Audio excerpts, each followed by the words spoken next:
You hail from Duluth, but as a person who was born and raised there, what's the city really like?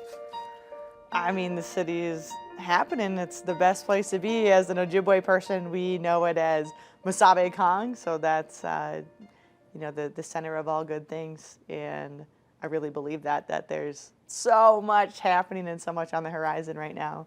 We've got it's a great place to be, live, work, and play.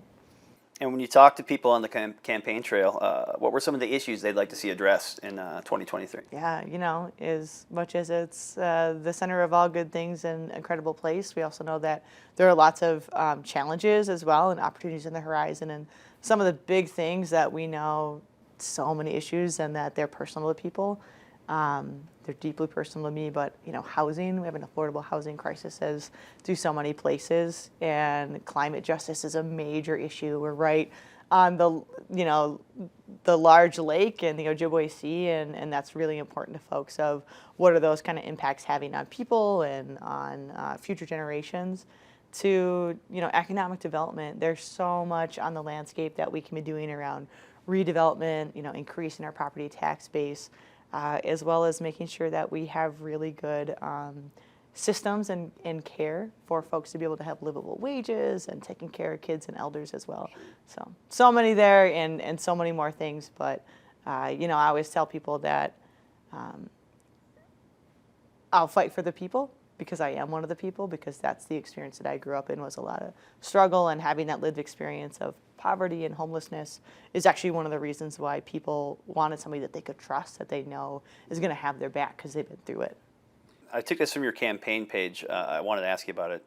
You said that your grandmother showed you how to trailblaze through any obstacle. Expand on that. What kind of influence did your grandmother have on you? Yeah, well, I like to talk about being just a kid from the West End, raised in running in the streets. But when I look back at the people who I come from, that's Chief Buffalo, who was one of the treaty signers, to my grandmother and my aunties, who they're known as the grandmothers of Indian education. And so in Duluth, there's a school called Myers-Wilkins Elementary, and Ruth Myers, that's my auntie, along with Marjorie Wilkins, who was president of the NAACP, and my grandma. And they would just show up with their loud, booming voices, which I did not appreciate growing up, in spaces around housing, right, economic development, education, equity. And they showed us that we have got to reclaim our seat at the table, because if we're not there, we're on the menu. And so I went on to become a trail runner and blazing trails out on the literal trails, and also as on the campaign front. Being the first, and what I keep telling people is I promise you that, like my grandmother and aunties before me, that might have been the first, but I promise you I won't be the last. And finally, I wanted to ask, you're reportedly the first non-binary person to serve as a House member. What does that mean to you, and what kind of perspective does that give you coming in here at the House? Yeah, it means everything, and I couldn't be more proud to be the first non-binary, gender-expansive legislator, and I know that with that gift comes tremendous responsibility, because it took a really long time, and that's a story longer than we have, to be able to step into the fullness of who I am, into the strengths and the gifts that it is to be non-binary and two-spirit.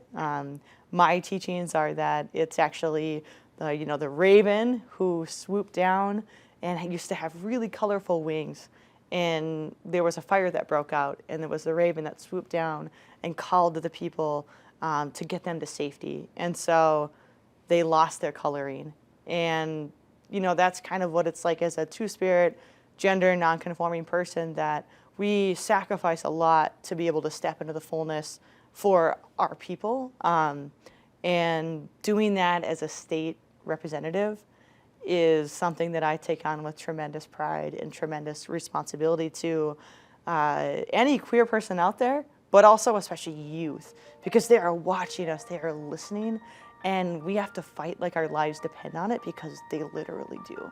So I know that what we're doing is life-affirming work, and it's good for the people of Duluth, it's good for the people of Minnesota.